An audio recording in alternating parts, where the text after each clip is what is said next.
Hey guys, just before we get started with today's introduction, I just want to say that the audio quality is a little bit patchy at times due to poor internet connection, poor weather, and a little bit of background noise, but the information and the content is top-notch, high quality. Let's get started. Hey guys, welcome to today's episode of the Live, Train, Perform podcast. I'm your host, Shaun Kober, and joining me today is one of my friends, Yiannakis, who is an occupational therapist, accredited nutritionist, NLP practitioner, a small business owner, and a track and field and CrossFit coach. Now, when I sent through her questions for her bio, she told me that those were her big titles, and her little titles were Legend, Ultimate Wing Woman, and Vibe Master. I told her she has those titles around the wrong way. Kat, welcome to the show. Hello, friends. Hello.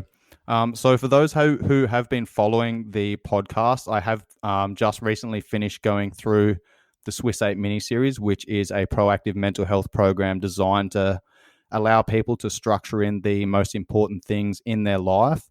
And that includes sleep, nutrition, discipline, time management, fitness, personal growth, mindfulness, and minimalism. For you, Kat, can you give me some examples of which one of those principles are most important for you and how you've applied them at different times of your life? Yeah, absolutely. So for me, the most important thing that I look at on a day-to-day basis, whether it's for myself or for my clientele, is sleep. And for those that don't know, I have a small business called Macros, Muscles, and Mindset. And the reason that I really like this question is because those 8 principles actually resonate with the 5 factors that we look at in Macros, Muscles, and Mindset. So, for example, when I use that title, we're looking at macros being nutrition, we're looking at muscles being exercise and recovery, and we're looking at mindset, which is the relationship with ourselves and relationship with others. So these 5 factors quite easily cross over with the principles that you guys have. Now, with sleep, people that are listening to this and know me, I've got a really very strict sleep routine and sleep hygiene. And basically that's because every other factor or, principle that you guys are saying is affected by sleep. Like, if I have a crap night's sleep, my hormones are off, which means I may be less likely to stick to my nutrition. Or if my sleep's been crap, I'm less likely to train as well. Or I might be in a shitty mood and not want to talk to people properly. It really, really affects everything else I do. So yeah, sleep for me is definitely one of the, it is the foundation. Yeah, definitely. I just wanted to pause you there for a moment to discuss the tools and the techniques that you use to build a routine around your sleep schedule and your sleep hygiene. Can you touch on that for a moment, please?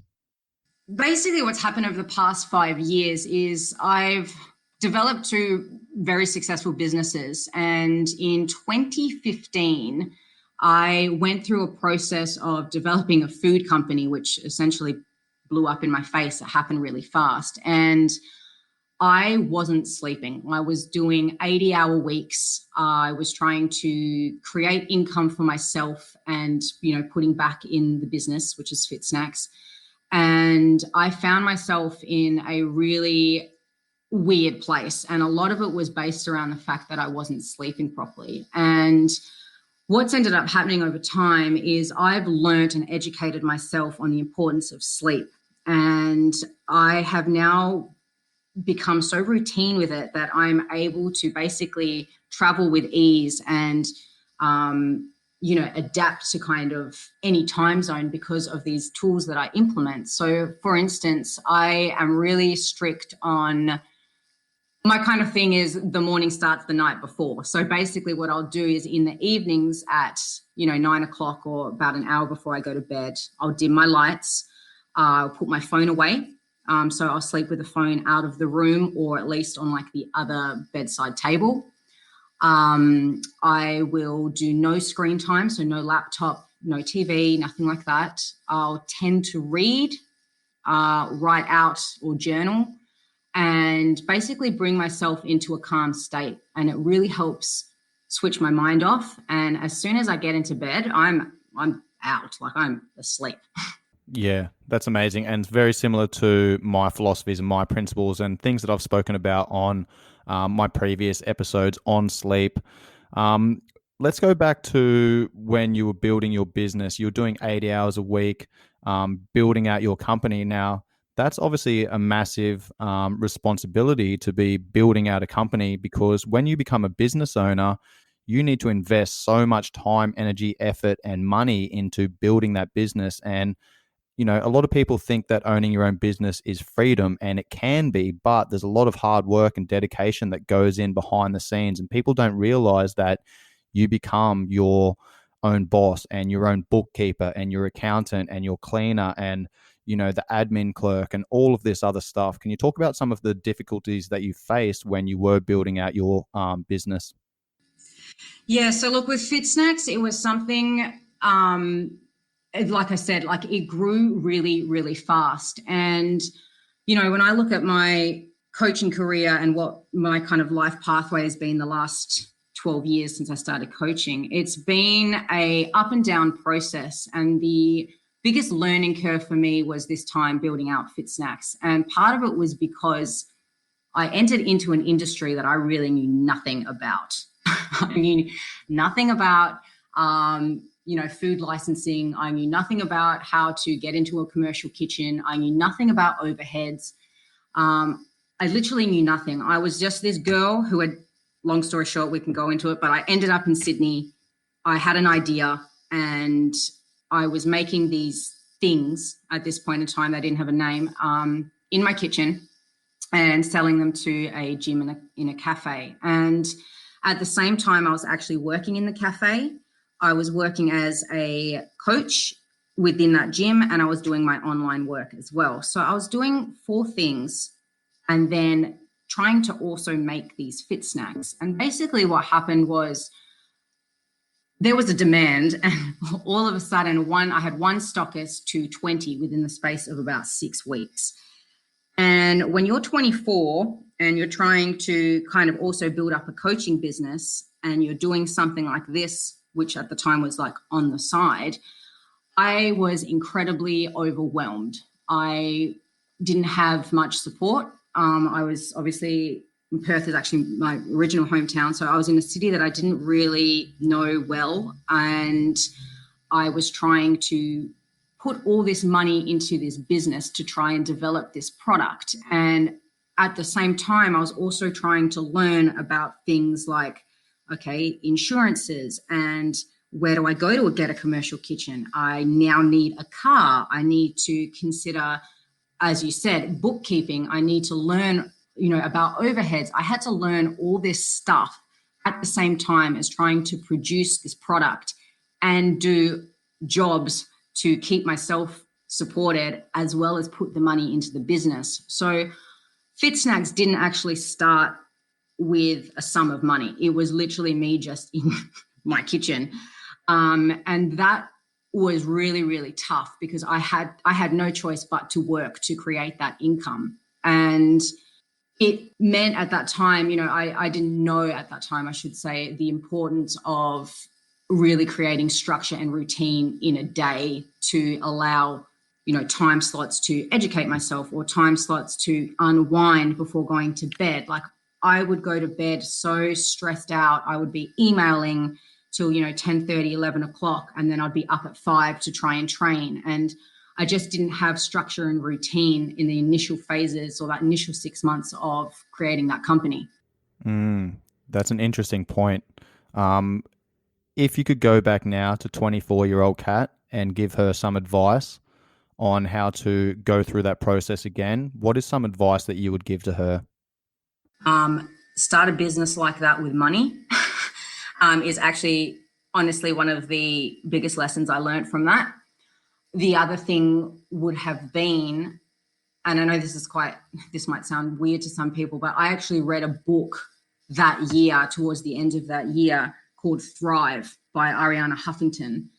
And she started the Huff Post. She basically writes in this book how her successes in terms of like the business being built meant she sacrificed sleep, and she basically broke down. And when I was reading this book, that's when my head switched into, wow, I need to restructure things properly, because I'm going to go down a pathway like this woman, and I'm only 24. So I would, tell myself, learn a little bit more about actually what I know now, which is structure and routine and the importance behind discipline, and prioritize sleep. Yeah, that is very thought provoking and very good advice as well. I am a big fan of Jocko Willink, who wrote the book Extreme Ownership, which is all about taking ownership and being accountable for your own actions. But he also writes a book called Discipline Equals Freedom. And this is essentially where, you know me, I know you, we're both quite disciplined, we're both quite driven. And for us to achieve the things that we want to achieve throughout the day, we both need to be disciplined. We both need to have that structure. We dedicate and we allocate time to getting certain things done. And I'm not sure if you do this, but I work to an ultradian rhythm, which is basically working in like 90-minute blocks where I'm working with my energy levels. When I've got high energy levels, then I'm looking at doing my most creative work and my most energy demanding work. And then when I've got lower energy levels, then I might be doing social media posts and editing videos for YouTube and things like that. Is that something that you use as well? That's actually quite funny. I was speaking to a friend earlier about what I was going to discuss on this podcast, and one of them was that I work in 90-minute blocks and then take 20-minute breaks. So, for instance, now if we move away from FitSnax, because just to give a bit of context for people, I actually am based in New York City now, and coaching is my main gig.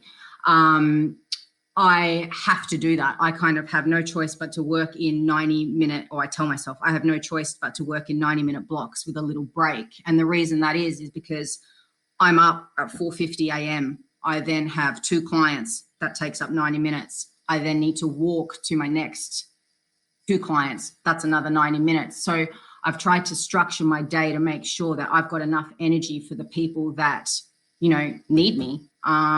I'm coaching them. So I'll do my morning coaching that's face to face in the mornings because I'm most energetic.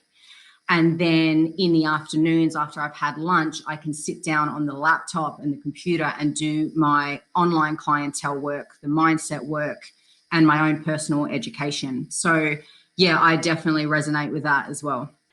Yeah, I think it's absolutely important to have that structure to get things done, one, but two, what I do is structure in some downtime as well, where everything I'm doing is for a reason. Like at the start of the COVID lockdown, I ended up buying myself a PlayStation because I know what sort of person I am. If I'm locked up at home all the time, I'm going to be fucking working. My brain is going to be ticking, and I'm going to be working on projects all the time. So I literally bought myself a PlayStation so I could switch off, so I could force myself to have that downtime.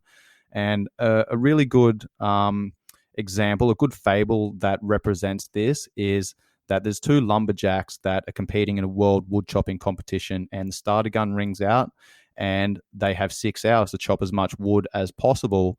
And one lumberjack smashes away for 6 hours, and the other one works for 45 minutes and then disappears for 15 minutes.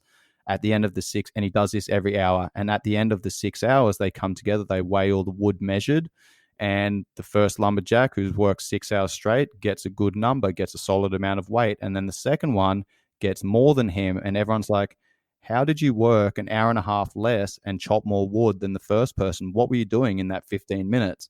And the second lumberjack replies, sharpening my axe. And I think that is an important part of living your life, is you need to schedule in some downtime to sharpen your axe. And that might be legit downtime where you're just switching off and doing some meditation, or it might be some downtime where you're not working on the, or sorry, you're not working in the business, you're working on the business, and you're educating yourself on all of these other principles and business tools that you need behind the scenes to keep your business running. Do you mind touching on that for a moment? Yeah, so with the downtime, I guess a lot of it for me is those periods where I'm walking around New York. So I podcast a lot, okay? And that for me is actually downtime, despite it being, I'm also learning. I'll walk a little bit slower than normal, but I try to take that as time for myself. And then the evenings to me, when I get in, because I do have quite long days, that is time for myself as well. Downtime might also be time with friends. It might even be socializing. That in itself is also structured into my day. So yeah, it's obviously definitely important. Yeah, cool. Now, I just want to touch on or go back to the Swiss 8 principles momentarily, because you did say that sleep was the most important for you at one stage, and you've built that sleep routine, that sleep hygiene that you focus on. Have any of the other principles been more important at different times of your life, and how have they been important, and how have you applied them over those periods? That is a good question. So fitness at a period of time was my kind of priority. During school, I was a gymnast. I would go to gym straight after school. I would be on the field in the morning doing track. And that kind of carried on as well into the early years of university, and also during periods of training for certain sports later on in life, like bodybuilding, which I dabbled in, and powerlifting, which I've been involved in for a long time. I think in kind of more recent years, nutrition has been in there. I think a lot of people would expect that to be my number one, because I'm disciplined with that too. And there's big reasons behind that, which I'm sure we'll touch on. But mindfulness is definitely one in the last couple of years that I have really used to better myself, better my relationship specifically with food, and be able to work and educate myself better than I kind of ever did at university or at school. And mindfulness also plays into food. And that's one of the things that I teach my clientele. Yeah, cool. Excellent answer. Thank you. And I want to transition into a little bit more into macros, muscles, mindset, because you obviously started that business for a reason. Can you talk about some of the reasons why you got into the fitness industry, one, but then move into the structure of MMM and how you're running that and why you're doing that? Yeah. I think it's easier if I put the structure of it first so people kind of gain an understanding of it. So with macros, muscles, mindset, it's split into two parts. The smaller parts are probably like 20% is my face-to-face coaching. I have a very small handful of clients in New York that I've had for, 3 to 4 years. And then I have the online clients. This has developed since 2012 when I was finishing my degree in Hong Kong, and it's progressed over the years with my own personal journey and, through the education that I've been through. But the online work essentially is focused on changing behaviors and habits around disordered eating habits. So not necessarily eating disorders, although, some clientele have been diagnosed with that. It's more about reestablishing our pathways in the brain to better our behaviors around food. So they're the two kind of concepts of macros, muscles, mindset. And, when I look at getting into the fitness industry, it was kind of a no-brainer. So let me get the years right here. So I finished high school in 2007. I was working at Coles, your local Coles. And quite frankly, I hated working for other people. And all I could think about was how much fitness was teaching me, or had taught me, I should say, pre-knee operation, about certain things. I loved that I could finish school, have my time to train. It just taught me all these things about discipline. It taught me about progress. It taught me about structure. It taught me about community. I gained all these friends from doing gymnastics and track and field. And I kind of always had this thing. I was like, I need to try and develop this for myself and create groups of people to come together to basically keep fit. So in 2008, I started university. I was doing occupational therapy. I also did my certificate 3 and 4 in fitness and decided to create my own group exercise classes in Perth.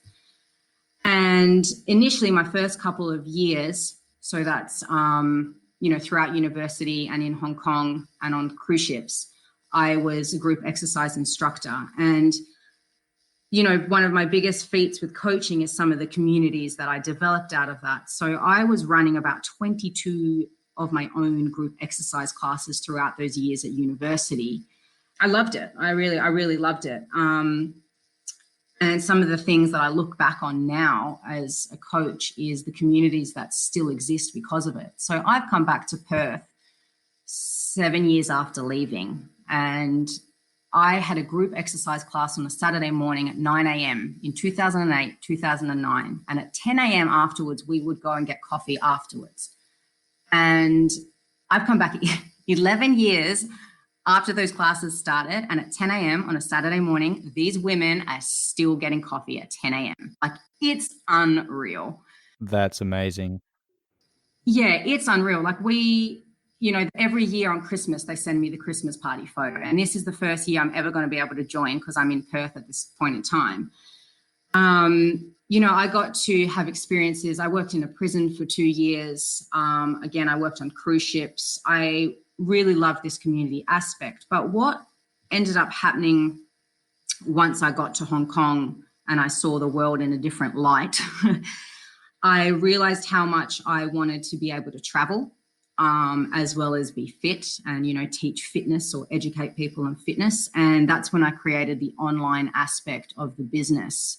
And that is, what's developed and grown. And, I've now got junior therapists working with me.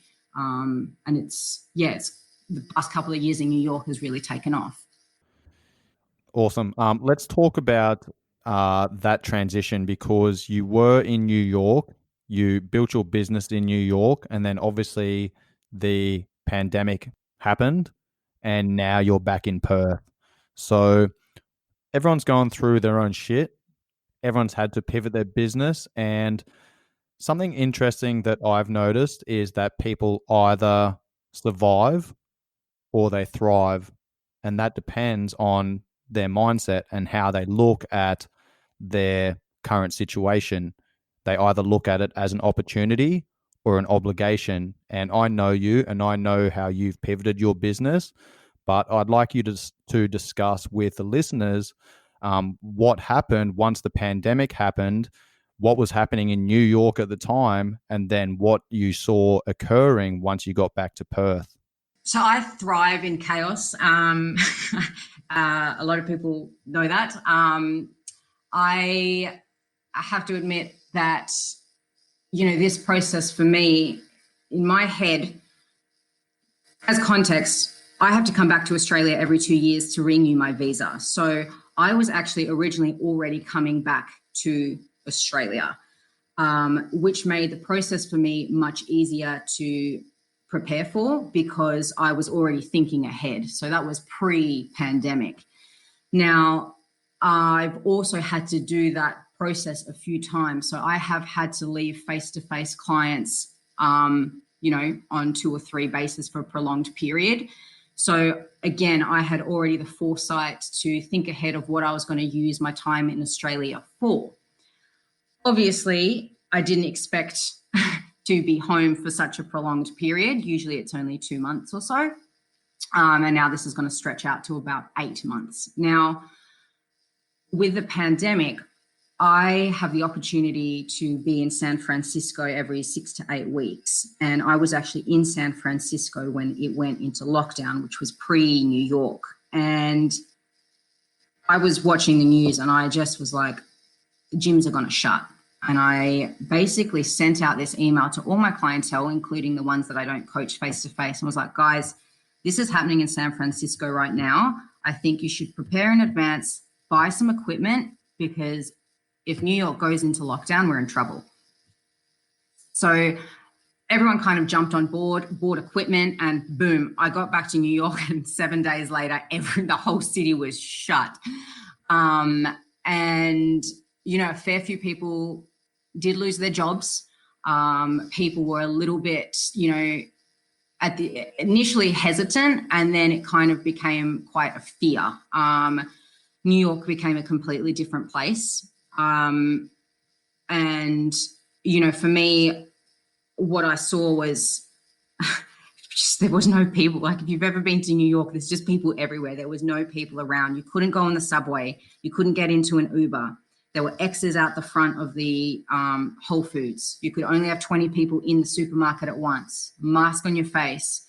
The city was still relatively cool. It wasn't freezing, but it was cold. So it did have this kind of dim, dark feel to it for 10 weeks. And for me, my main thing was I don't have an issue being by myself. I'm all about, like, social isolation is my Olympic Games. Like, it's fine. For me, I was like, okay, I need to consider my clients here first and foremost, because people are going to lose their jobs. And I need to make sure that they're using training and nutrition as structure in this chaos. And what I did was basically ramp up my communication with everyone. And the people that I was training, coaching face to face, I was like, we're going online. You're sticking with the same time slots you've had the last 3 years, and you're going to see me, but you're going to see me through Zoom.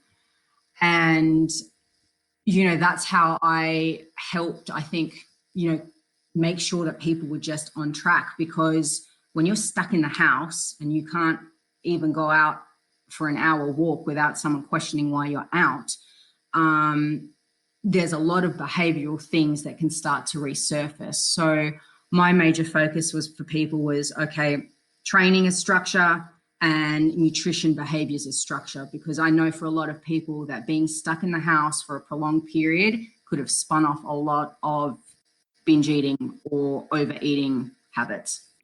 Yeah, that's a great point. And I've spoken about this on recent podcasts as well, is that, there's been a massive spike in mental health implications as well. So for me, when I went into lockdown, it was all about maintaining my immune system and keeping my immune system healthy. And part of that was, eating good food and keeping a structured training program and getting some sunshine and getting some fresh air and all those types of things. So let's talk about what was happening in New York whilst you were there, and then what you saw occurring once you got back to Perth, because I've spoken to you off air about, what was happening in New York, and people were fucking dying all over the place. And then in Perth, it was like everyone was having a party and nothing was going on. Yeah, so for context, Perth has had about 112 days community COVID-free of transmission. It's unbelievable. The city is open. We don't wear masks. I've come back to a place where it's like it hasn't happened, right? We're hard bordered from the rest of Australia. You can't get in, you can't get out. It's kind of like the Hotel California. And I came back and I had to do a hotel quarantine. And that was kind of the time where I was able to actually reflect on what had just happened to New York. And I'm on the weekends in New York, I am out, I am doing stuff, I am all over the city, I move around, I'm in Central Park, I'm doing whatever. And I was really wary whilst I was in New York of watching the news. I don't generally watch the news anyway. I was following the New York Times, but it was more that I was getting comments and messages from people I hadn't heard of from in a long time asking, how's New York? And I was like, I'm fine. Like, I'm living my life. I'm like good. But in essence, when I got back to Perth and I was in the hotel room, that city, the city's been thumped. There's no other word. Like, it's hard to even explain it, but 800 people a day were dying. There was overflow into Central Park. There was 7 p.m. every night. People were clapping out on the streets for weeks for, the healthcare workers. Doctors were dying. You were hearing about all this stuff. And, when I got back to Perth and, gyms were open. I was just like, this is unreal. And I kind of came out, and the first 4 or 5 weeks, I really struggled with meeting new people. I've got very good close friends here, only a few because I left quite a long time ago. But, I had conversations at a couple of group events with people I hadn't seen for 10, 15 years. And I was just like, you're complaining about, you've just got no idea. And it was kind of a bit of an eye opener, just how, I don't know what the word, but kind of just closed off they were to the reality of it. And I don't think it's been until people have seen what's happened in Melbourne that it's like, this could happen here. Ignorance is bliss. Yeah. Yeah, interesting. Now, I want to circle back to something that you mentioned earlier when you're talking about macros, muscles, mindset, and that is around poor relationship with food. And I obviously know you and I know some of your story. And if you're comfortable going into detail on, some of the things that you went through and the things that you experienced with, potentially disordered eating, if that's what you want to call it, and, how you recognize that, what brought your awareness to that, and also the tools and techniques that you use to um, basically dig yourself out of that hole into and build those processes and use those tools to get to a place where you do have a good relationship with food and you can start coaching that to other people. Yeah. So this story I've shared in bits and pieces. I'm really lucky to have been able to run workshops in Sydney and SF and New York about this kind of thing and how to, build yourself up and get out of these processes. But the entire story it's quite full on. I have basically experienced 7 eating disorders over the span of about 15 years, 5 of which I'm completely recovered from, 2 of which I live with on a daily basis. And while I say I live with them, they're very much under control. And, when people meet me, they're like, oh, you're so disciplined. Your food's so disciplined. And I'm like, yeah, well, if I wasn't disciplined, these things could resurface. So this is why I go to sleep early and why I track my macros. But essentially, I'll start from, where it all began. And I was 18. I was studying occupational therapy and going through the psych units. We were first year uni. And basically what happened was I had finished up with gymnastics and training, and I found alcohol. And basically what I was doing was trying to work out a way to combat the increase in calorie consumption from alcohol and balance it out. And what this actually eventuated in was something called drunkorexia. And while I know that sounds crazy, it basically meant that I was restricting my food intake to allow for a caloric intake coming from alcohol. Now, that started in June of 2008. I had made a new circle of friends. There was alcohol on Fridays, and it kind of just went from there. What ended up happening I know the dates because it's just so stuck in my head, but the 25th of June that year, I kind of made a conscious decision to start looking at losing weight. And we were kind of getting this basis at uni. I was learning about calorie intake and basic nutrition. And I basically said to myself, okay, maybe I need to get back into running because it's been a while and hope that helps.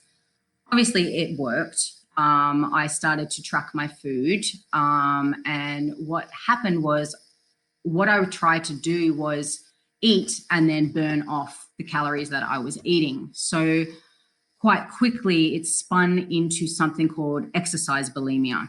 So the difference here, so people know, is exercise bulimia is basically over-exercising to make up for the calories you've eaten, whereas normal bulimia is where you actually purge your food. Now, I never experienced the purging, but I, would miss university classes to do extra exercise, or I would do an extra group exercise class to burn off something else that I'd eaten. And You were just kind of purging in a different way. yeah, So I was literally just like, I mean, I've got so much energy anyway, but this was just to another extent. I was just exercising nonstop. And once I realized, hey, wow, this is working, my body weight had gone from 65 kilos, which is basically where I sit now, to 65 kilos to about 55 kilos in 2 months. What happened from there was a very, very quick and scary transition into anorexia. Now, anorexia is where you're then controlling and reducing your food intake so much that your body basically begins to shut down. And my exercising didn't slow down. So I was consuming a very, very little amount of food. And my entire body changed, my mind changed. And when I was going through all of this, I was studying it in the psych units. And I just said to myself, I was like, I have this thing and I don't know how to make it stop. So I was one of the lucky people that had complete insight into what I was going through. And for me, it was just this concept of, I don't know how to get out of it because this is happening fast. And part of what I do now, in this, process of educating people is people didn't know how to respond or ask me what was wrong. I had people comment. And, now that I reflect on it, it's like, okay, they were saying these things because they were worried or whatever, but it came across so different to someone who's ill. So, I didn't want to have this disease. It just happened. And I had someone once come up to me and say that I had knobbly knees. And I was like, okay, great, cool, great advice there. Thank you. I once went down to, Hillary's Boat Harbour, which is an area in Perth, and I actually had a random person call out, eat a burger. And I had two friends at this point in time set up a fake MySpace account under the name Captain Anno.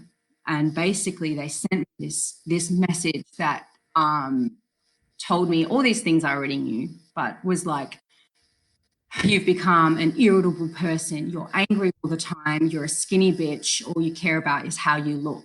And when I read this email, because I knew who it was from, I was in such shock that this was the way people were trying to either tell me that I needed help or that they were trying to support me, or my head just exploded. I was like, people just think this is something about me and how I look, when all I was doing was really just trying to get out of what I had gotten myself into.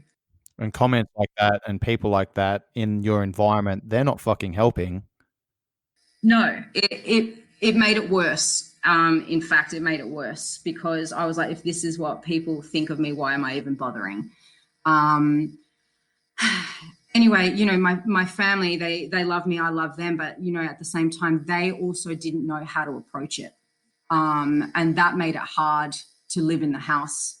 I was well aware that my sister was crying in the evenings about how ill I was. My mum had a conversation with me that was very brief, but there was no support. And that's part of why I do what I do, is I just don't want people to think that there's no support with these things. And anyway, eventually what happened was my body weight had dropped on my 18th birthday. I sat down at Coles and I bawled my eyes out because I honestly didn't think I was going to make it to 19. That is one of the strongest thoughts I've ever had run through my brain. And every year on my birthday, which is actually next week, I think about that day because I honestly didn't think I was going to make it through. By the time November rocked around, my body weight had gone from 65 to 37 kilos. Fuck. Yeah. It was just before my best friend's 18th. I cried when I woke up that morning, and crying hurt. I could feel every muscle in my body working to cry. Like, it took energy to cry, something so simple. Everything hurt, my body hurt, and I just didn't know how I was going to get out of it. And when I got out of bed that day, I fell on the floor. I collapsed in a heap. I just as like my parents are going to have to bury me. That's literally what I thought to myself. And I grabbed my phone, a shitty little Nokia that had just gotten, internet. I typed in Eating Disorder Help Australia, and the Butterfly Foundation came up, which is a non-for-profit organisation. And I rang. I went through a couple of, press this button. And then I spoke to a woman and she said, how can I help? And they were the only words I had needed to hear for months. And I just cried and I was like, I'm on the floor and I need to get up and I don't know what to do. And this woman talked me through a couple of things. She told me, think about what I should be grateful for, who am I living for? And I got up and it was just this moment of, I was like, I was like, I just can't be in this place ever again. And I can actually remember what I ate for breakfast. I went out into the kitchen, poured myself just half a tub of yogurt and a bunch of Special K, and I just ate. And my sister smiled at me. She didn't obviously know what had happened, but she smiled at me. And I think it was this moment where I was like, I'm literally going to get better, so you don't have to see me like this ever again. That is extremely powerful, Kat. Thank you very much for sharing. Do you mind talking about some of the tools? Obviously, that was a pivotal moment in your life, and that was something that, it was like a penny drop moment where you knew that you had to make a fucking change. Do you mind talking about some of those first steps that you took? I'm assuming you didn't try and do everything at once. You put one foot in front of the other and made small changes and completed them consistently over long periods of time. Is that what happened, or what were some of the tools and procedures that you used to dig yourself out of that place and start building your path back to wellness? So the tools as such didn't actually come until that year of FitSnax, because what happened was I came out of this anorexia very fast and I didn't actually have help. I didn't go through therapy at the beginning. And this is something I definitely should have done, but I just ate. And that became another eating disorder, which turned into binge eating. And that is now what I work with most of my clients: disordered eating habits and overeating. And basically what happened was I put on a ton of weight. So I went back from 37 to about 67 kilos within about a month. So I put on about 30 kilos just from overeating. Wow. Because I didn't know what to do. I didn't know anything but to eat to get better. So you just swung the pendulum really hard in the other direction. Yep. And on the outside, for people, it was like, look, she's gotten better. She looks like she used to. She seems happier. My university, my brain was functioning. I wasn't failing units anymore. But I then had this other issue, and this is the issue that kind of followed me for a couple of years. It subsided, and it subsided mainly from focusing back on uni, developing those classes, my group exercise classes, and getting reconnected with friends and family because I felt better. A few years later, I finished my degree in Hong Kong, so the Hong Kong Polytechnic, and again, another pivotal moment, or I should say phase. This is basically the phase of I loved it. Hong Kong to me is it's just that period of time was amazing. But I kind of got back into weight training and I pulled my food back in and I started tracking macros and stuff again. Now, during this period, I ended up developing something else, which is called orthorexia, which when I look at it now and I think about it, it wasn't a big deal in terms of disordered eating. It just meant that I was really cautious about what I was eating. So I didn't really eat processed foods at all. I had a very, what they'll, say clean diet. It was annoying, I think, for people, but it wasn't something that, was a stress or I didn't feel bad. I felt actually really good. But when I look at it now in terms of balance, longevity, sustainability, impossible. I need chocolate in my life. What then happened was I worked on the cruise ships and the binge eating returned during this period of time. I had two experiences on the ships. One ship was great. The second ship wasn't. I injured myself and I injured myself to the point where I was on crutches and I couldn't work. And essentially what ended up happening was I found myself in a dark place mentally. And to kind of cope with this, I returned to food. And with the binge eating, I didn't have support around me. Wi-Fi at that stage, so this was early 2014, on a ship was about $1.37 a minute. I also wasn't making money to connect with family. I also didn't have the access to books that I do now. TV was the same TV show over and over again on the same channel. I kind of I had cabin fever. There's no other word to describe this. This is what I had. And I was also injured, so I was stuck on deck 2, which is no light.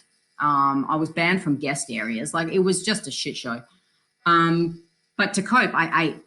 And the binge eating, I tried to then try and reduce my intake one day, and then the next day I would spiral out of control. And my initial reasoning to actually go to Sydney was a medical disembark for mental health. And I said to myself, I'll go to Sydney for a couple of months, fix myself, go back to Perth. That 3 months turned into 3 years. But anyway, the process of FitSnax, when I was going through a transition of stress and feeling lonely and not having connection, meant that I again resorted to food. Yep. I'm assuming that was it was a coping mechanism for you that you'd used in the past.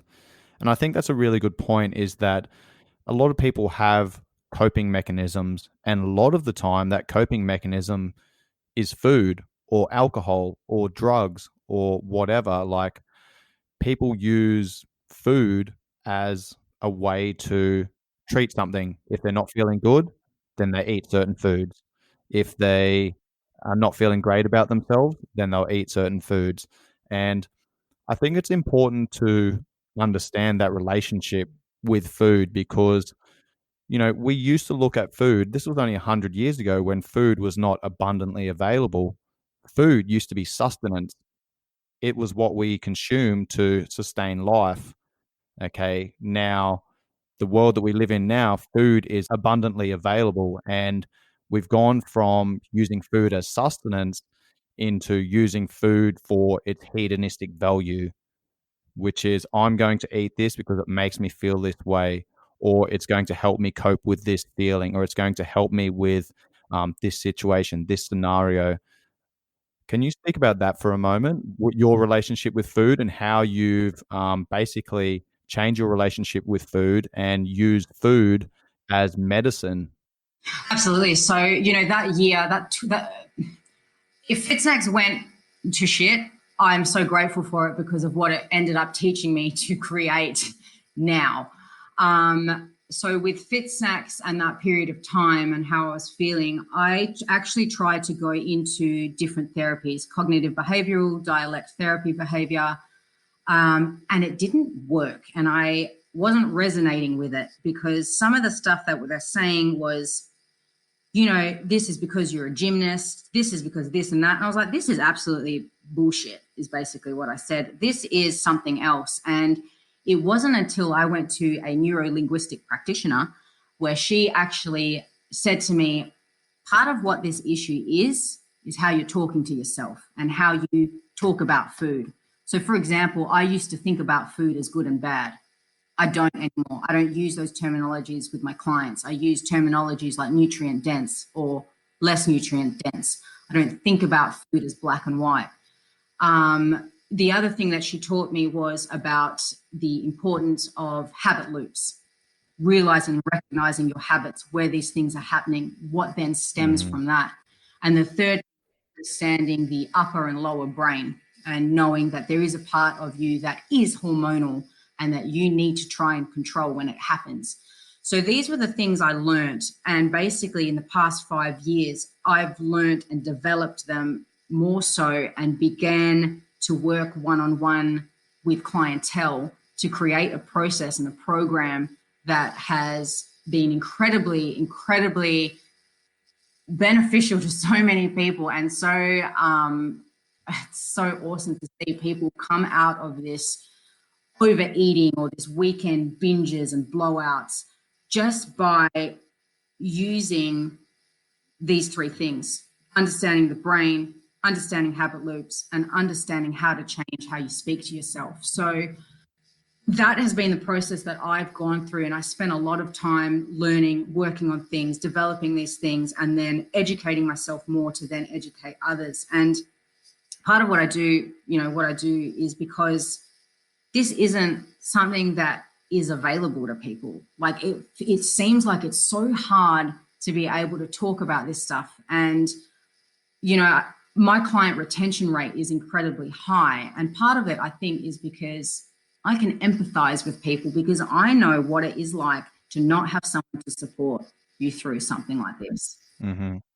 Mm-hmm. You're coaching from lived experience. You've been through the process and you're providing the tools that you've used to get back to a place of wellness. Yeah, 100%. And, some of my clients have been with me 3 years, and it's like, yeah, this is a journey. I'm still going through this stuff. I might have a binge, might be once every 6 months, but I know exactly what to do the next day. And I'm not going to have the thought patterns I used to have 5 years ago. If I was in a pandemic in Sydney, oh my God, 5 years ago, I wouldn't have gotten out of that alive. Like, I really wouldn't have. So being able to provide these tools for people, especially in a time that's been so chaotic and unprecedented, has been amazing, Yeah, that's amazing. Thank you for sharing. Something I want to touch on there is something that you mentioned earlier about, you said you had 7 of these, eating relationship issues, and you're still dealing with 2. Now, can you talk about some of the tools that you use to deal with those 2? Because an example of, using discipline here, I think discipline is very important because, I like to use with my clients the traffic light system. There's green foods, which are fruits and vegetables and nuts and seeds and some meats and a little bit of dairy and stuff like that. Green foods, the healthy stuff that are nutrient dense and typically a little bit more lower calories. But then you have orange foods, which is, eat that stuff sometimes, which is might be your red meats and your higher fats and your dairy and things like that.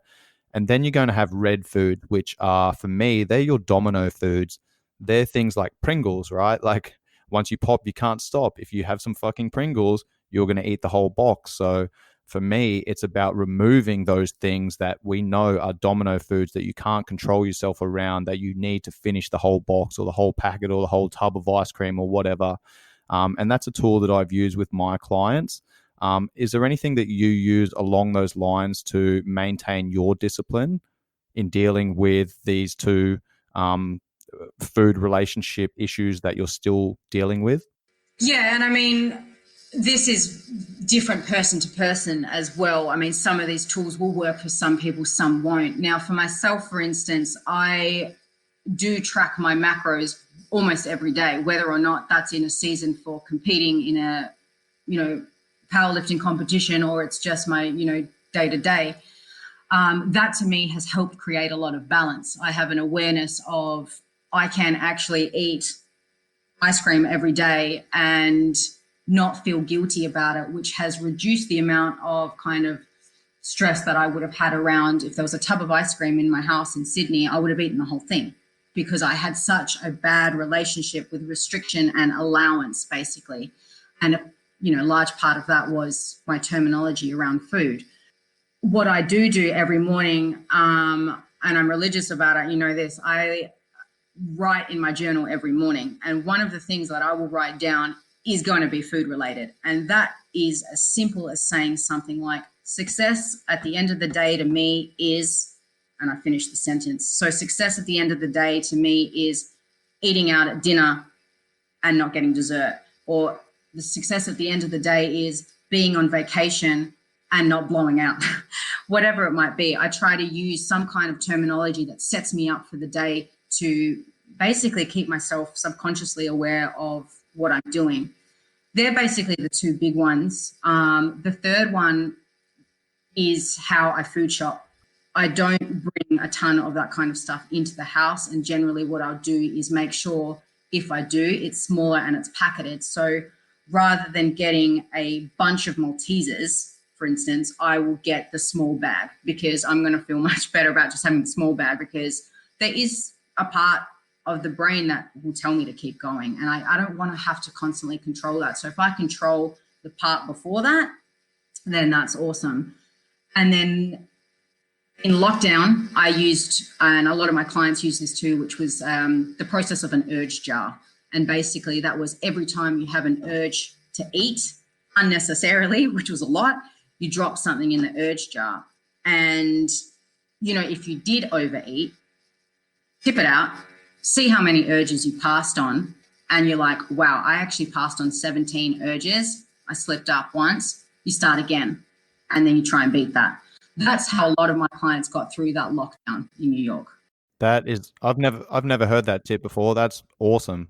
I really like that. I'm just wary of the time, Kat. I want to start rounding up the episode, but I'd like you to talk about some of your favorite and best resources that you can recommend for people at home.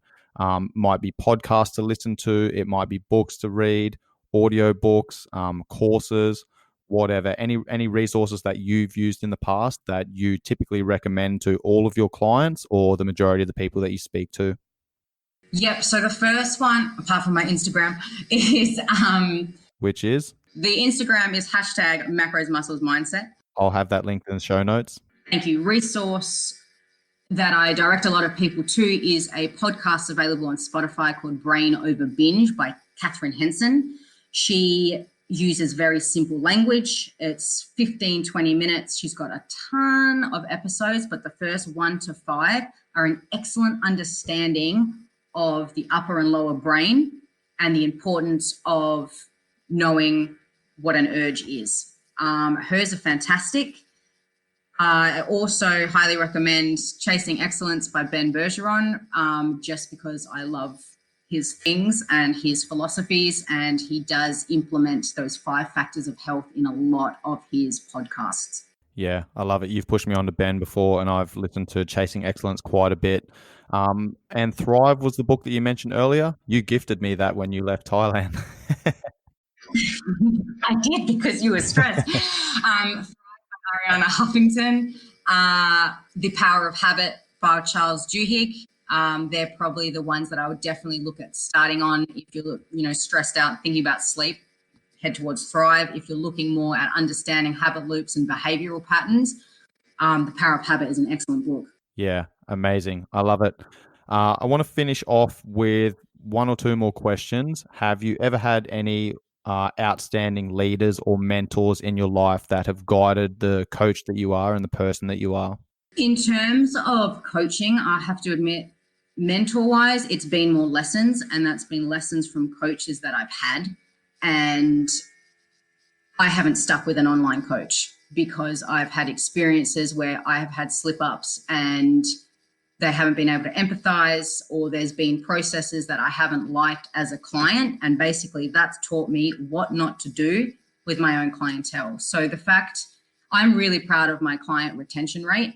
And part of that, I think, is the empathy, the authenticity, and because I've had some shitty online coaches before. The name of this podcast is Live, Train, Perform. That is, live life to the fullest, train to your potential, and perform at your best. What does that mantra mean to you? When I look at that title, it kind of, to me, looks like it just encompasses fitness as a whole. And when I consider fitness, I consider that mental and physical. So being able to be mentally and physically able to do anything at any time. And I believe that is how you can live life to the fullest. If you're able to mentally get yourself through something tough like a hotel quarantine, or physically be able to push yourself to do something, whether that's, climbing over the fence to get a ball or whatever. And then, performing, that doesn't necessarily to me just mean in the gym. That means being able to be mentally or physically fit to be able to get out and speak in front of hundreds of people, or writing a book, that's performance as well. Training is progress. You know, when I look at the word training, I think of steps, baby steps to get somewhere that you want to be. And that is basically your life journey. So, you know, you might look at training as, okay, yeah, I'm training or practicing to get somewhere in terms of sport, but you're also training and practicing day to day to get better at, you know, being a parent or get better at being an auntie, whatever it might be. So it definitely, to me, encompasses fitness as a whole. Yeah, I love it. I just want to finish off with that is the caption for the Swiss 8 model, which is be better at life. Kat, thank you very much for being a guest on the Live, Train, Perform podcast. Always a pleasure chatting to you. Let's catch up again soon. Cool. Thank you. If you enjoy the content, please make sure you leave me a 5-star rating and review, and I will have all of Kat's links in the episode show notes. I appreciate you guys tuning in and for the support. Much love, guys. Peace.